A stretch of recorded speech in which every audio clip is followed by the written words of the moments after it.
नमस्कार मित्रों, मैं आपका दोस्त विशाल वर्मा आज आपको संख्याओं के कुछ महत्वपूर्ण बिंदुओं के बारे में बताने जा रहा हूँ। सबसे पहले मैं आपको बताऊंगा संख्याओं को लिखा और पढ़ा कैसे जाता है।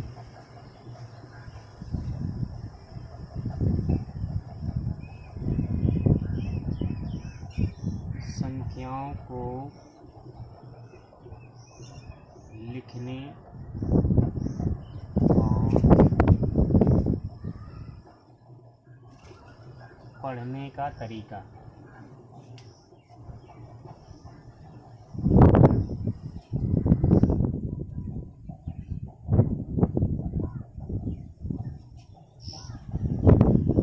तो लिखने और पढ़ने का तरीका क्या है, मैं वो आपको बताने जा रहा हूँ।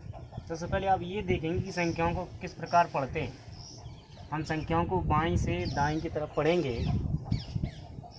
बाईं जो अंक होता है सबसे बाएं में, उसको हम इकाई, दहाई, सैकड़ा, हजार, 10,000, लाख और 10 लाख, ऐसे ही और आगे भी आता जाता है।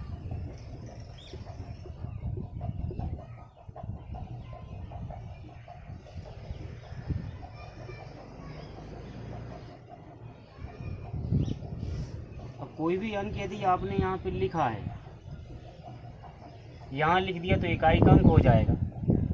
यहाँ लिखेंगे, यहाँ लिखेंगे। ये मान लो आपके पास संख्या हो गई है कोई,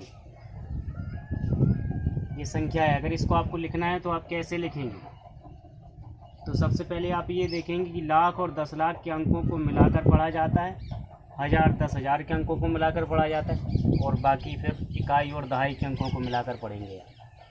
सैकड़े का अंक अलग होता है सबसे। अगर इन सब पे एक एक अंक होता है 1000 पे, तो इसको आप अलग अलग पढ़ते। जब आप इसको लिखेंगे तो ये कितना हो जाए, 7 और 6 मिलकर आपका बन जाएगा 76।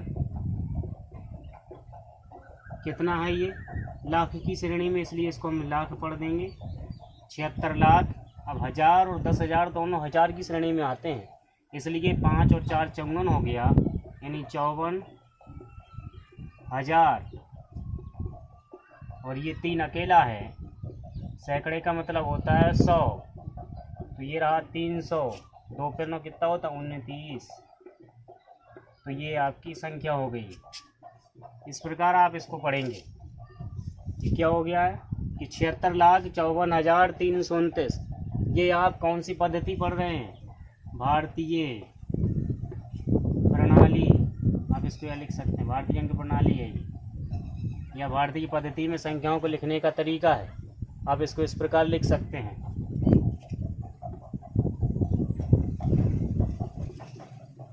या इसको हिंदू अरेबिक पद्धति भी बोलते हैं।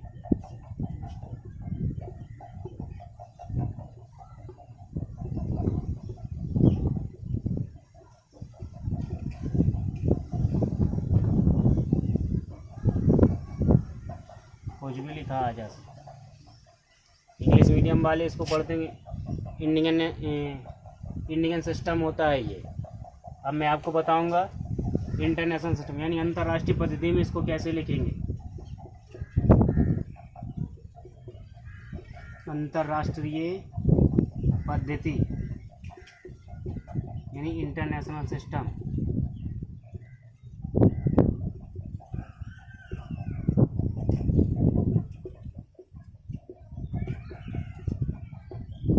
इसमें संख्याओं कैसे लिखेंगे? तो इसमें लिखने का तरीका कुछ अलग है। इसमें क्या होता है, 3-3 के जोड़े बना लिए जाते हैं, फिर उनको लिखा जाता है। जैसे कि यही मैंने संख्या लिख दी आपके पास 76, 543 और 29। आप इसको पढ़ेंगे कैसे? अंतर्राष्ट्रीय पद्धति में क्या होता है कि 3-3 के आप जोड़े बनाएंगे। ये सारे के सारे आ जाते हैं इकाई में। उसके बाद ये आ जाते हैं 1000, और ये अकेला रहता है। इसको क्या पढ़ेंगे हम, वो भी आपको बताता हूँ। जिस प्रकार अगर आप यहाँ पे देख रहे होंगे 10 लाख वाला अंक जो है वो अकेला बच गया, तो 10 लाख जो होता है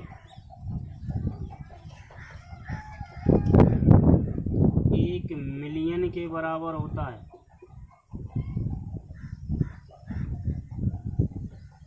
और अगर इसके आगे आप जाते, लाख के बाद कितना आएगा, 10 लाख करोड़ हो जाता है यहाँ कुछ भी बना। और यहाँ फिर ये कितना बन जाता, 10 करोड़। तो फिर इसका नंबर अलग से लिख देंगे। इतना ही समझे आप सब। अब इसको लिखेंगे आप कैसे, ये देख यहाँ पे आप देख रहे होंगे ये 7 अकेले, तो इसको आप लिख देंगे 7 मिलियन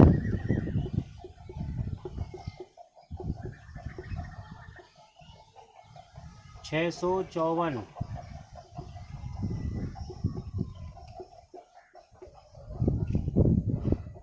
हजार हो गया।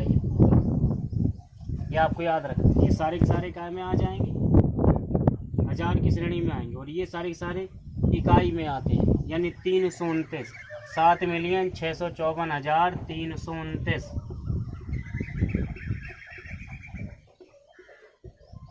ये आपका हो गया इंटरनेशनल सिस्टम, और ये था इंडियन सिस्टम। इंडियन सिस्टम में सीधा आपको देखना है किस स्थान पर कौन सा अंक आ रहा है, उसी हिसाब से आप इसको लिख देंगे। और इसमें भी आपको ये सारे के सारे आते हैं आपकी इकाई में। इसके बाद ये हजार हो जाता है, उसके बाद ये मिलियन रहता है। मिलियन भी 3 अंक तक चलेगा, यहाँ पे कोई 2 अंक और आ जाएंगे, और उसके बाद बिलियन आ जाता है। हाँ, बिलियन किसे कहते हैं ये और देख लें आप। बिलियन देखें यहाँ से, कुछ भी अंक मैं लिख देता हूँ। अगर आपको इसको इंडियन सिस्टम पढ़ना है तो आप पढ़ेंगे इकाई, दहाई, सैकड़ा, हजार, 10,000, लाख, 10 लाख, करोड़, 10 करोड़। उसके बाद आता है अरब। जो 1 अरब हो गया,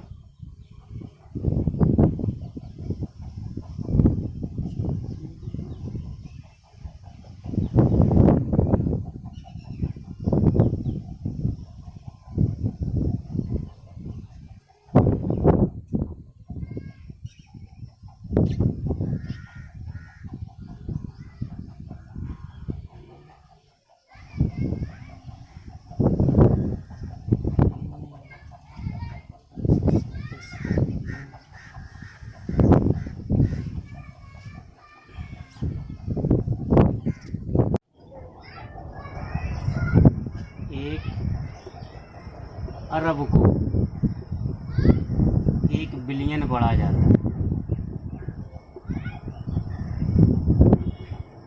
या 1 अरब बराबर 1 बिलियन हो। आप संख्याएं कैसे लिखेंगे ये भी देख लीजिए। मान चलो मैंने आपसे कह दिया 3, 6, 7, 2, 8, 3, 9,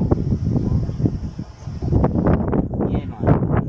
तो इसको लिखना कैसे, आप 3 3 के सबसे पहले तो इसमें जोड़े बना लो। तो आपको जब लिखेंगे आप, तो ये हो गया आपका इकाई, ये हजार, ये क्या बन जाएगा, मिलियन, और ये जाके तब बनेगा बिलियन। जब आप इसको लिखेंगे तो आप ये लिखेंगे 3 बिलियन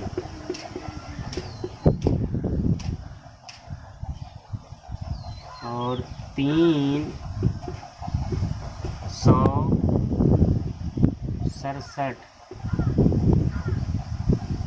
मिलियन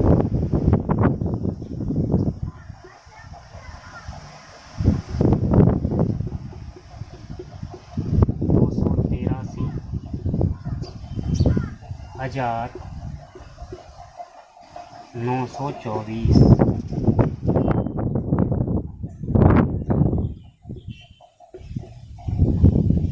ये आपकी कौन सी अंतर्राष्ट्रीय पद्धति हो गई। और उसके बाद आता है स्थानीय मान और जातीय मान। तो आप स्थानीय मान और जातीय मान और देखें। स्थानीय मान,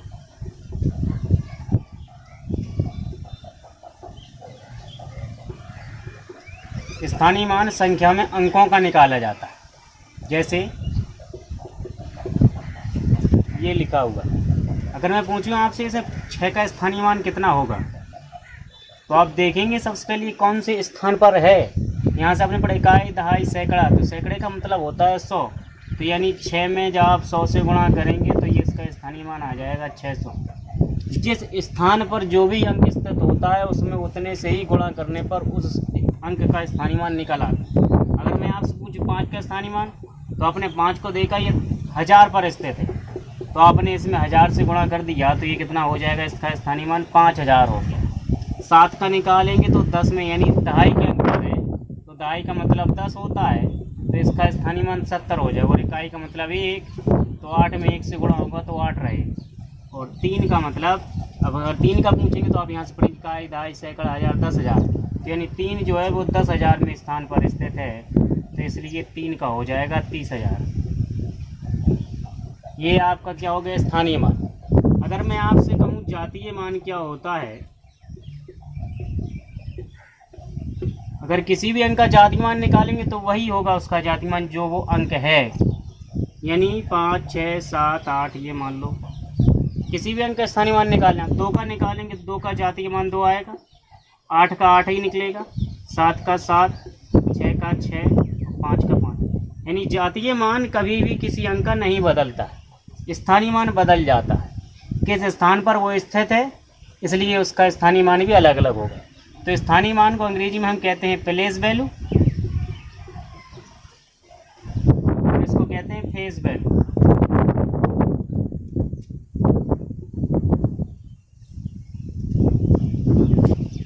तो मैं आपको बताता हूँ पहले पूर्ववर्ती संख्याएं किन्हें कहते हैं। पूर्ववर्ती प्राकृतिक संख्याएं,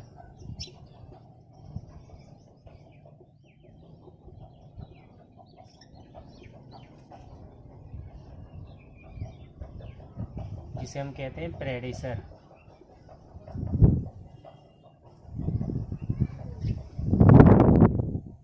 तो पूर्ववर्ती होती क्या है ये समझ लीजिए। पूर्ववर्ती का मतलब है किसी भी संख्या में से अगर एक घटा दिया जाए तो उसकी पूर्ववर्ती संख्या निकल आती है। जैसे मैंने अगर आपसे कहा 35 की पूर्ववर्ती संख्या कितनी होगी, तो आप क्या करेंगे, 35 की पूर्ववर्ती संख्या, तो अब करना क्या होगा कि 35 में से आप एक घटा देंगे, तो यानी जो 34 निकलेगी वो क्या निकल आएगी, आपकी 35 की पूर्ववर्ती होगी। तो इसका मतलब ये कि 35 के ठीक पहले जो आ रहा है वो उसकी पूर्ववर्ती कहलाएगी। उसके बाद आता है अनुवर्ती। अनुवर्ती को हम उत्तरवर्ती भी कहते हैं, अनुवर्ती या उत्तरवर्ती प्राकृतिक संख्या।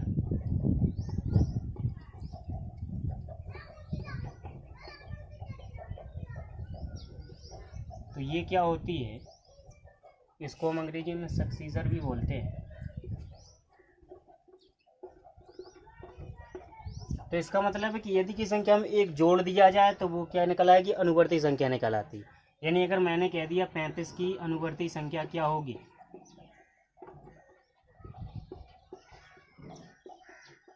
पैंतीस की अनुवर्ती संख्या यानी 35 + 1 यानी 36, ये क्या निकल आई, 35 की अनुवर्ती निकल आई। अब मैं आपको बताता हूँ कि संख्याएं छोटी और बड़ी आप कैसे ज्ञात करेंगे। मैंने आपको बताया था कि सबसे बड़ा अंक जो होता है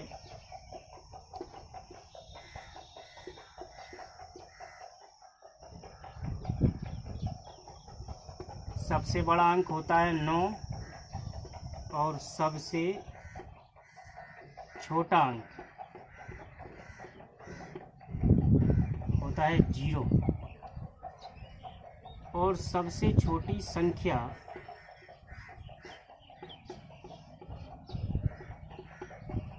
होती है 1। तो सबसे बड़ा मैंने आपको यही बता दिया था कि अंक कितने होते हैं, अंक आपके 10 होते हैं 0 से लेकर 9 तक। तो उनमें जो सबसे बड़ा अंक होता है वो 9 होता है और सबसे छोटा जो अंक होता है वो 0 होता है, और 1 जो है सबसे छोटी संख्या है। तो अगर आपसे पूछा जाए कि 5 अंकों की सबसे बड़ी संख्या निकालिए,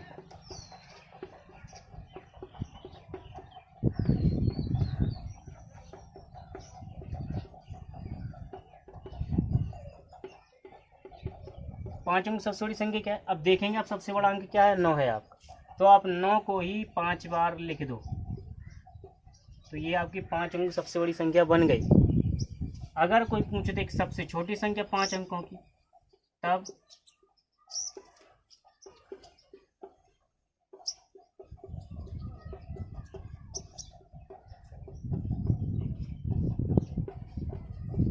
5 अंक सबसे छोटी संख्या क्या होगी, आप ये देखेंगे कि सबसे छोटी संख्या है कितनी, 1। अब 1 को ही तो आप 5 बार नहीं लिखेंगे, लिखना क्या है, फिर 1 के बाद 0 लिख देना है आपको। 4 0 लगा देंगे अगर आप उसमें, तो ये 5 अंक सबसे छोटी संख्या निकल आएगी। 0 नहीं लिख सकते हैं क्योंकि 0 का कोई वैल्यू नहीं होगा अगर हम 0 ही 5 बार लिख देंगे, इसलिए उसके आगे 1 लगाना बहुत ज़रूरी है।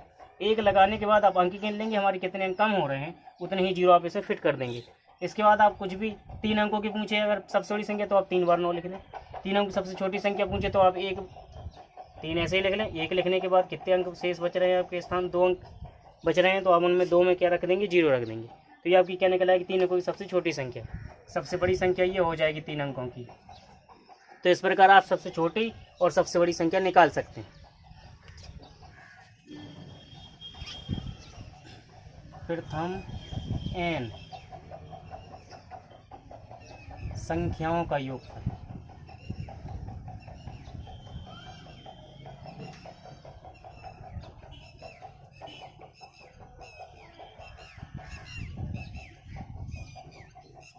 तो ये जो आता है वो n, अगर आप ऐसे लिख दिया 1 2 + 3 इस प्रकार कितनी भी चली आएंगी, यानी n तक, मान लो आपके n तक जा रही हैं, तो इनका अगर आप योगफल लिखेंगे तो योगफल ये आता है n ब्रैकेट में हो जाता है n+1/2। ये प्रथम n प्राकृतिक संख्याओं का योगफल आ गया है। इस प्रकार आप लिख सकते हैं, प्रथम n प्राकृतिक संख्या का योगफल क्या है आपका, n ब्रैकेट में n+1/2 है। अगर ये लिख दिया जाए कि प्रथम n सम संख्याओं का योगफल कितना होता है,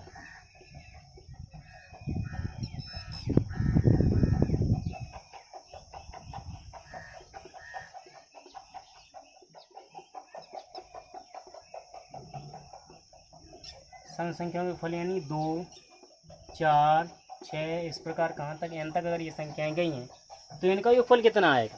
तो इनका योगफल जो आता है वो आ जाता है कितना, n और ब्रैकेट में n+1। ये आपका प्रथम n सम संख्याओं का योगफल। उसके बाद आता है प्रथम n विषम संख्याओं का योगफल कितना होगा।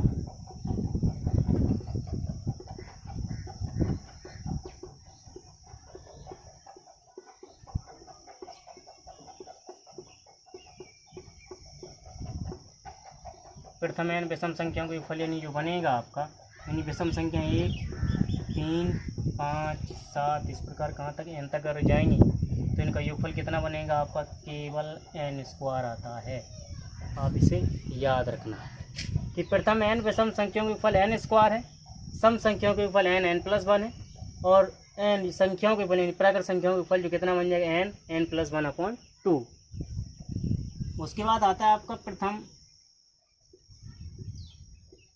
n² संख्याओं का योगफल।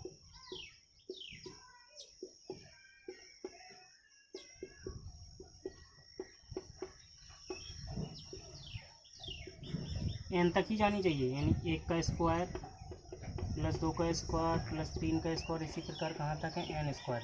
तो इनका योगफल कितना आता है, इनका होता है n ब्रैकेट में n+1 फिर 2n+1/6। ये आपका n² संख्याओं का योगफल होगा। उसके बाद आता है प्रथम n³ संख्याओं का योगफल।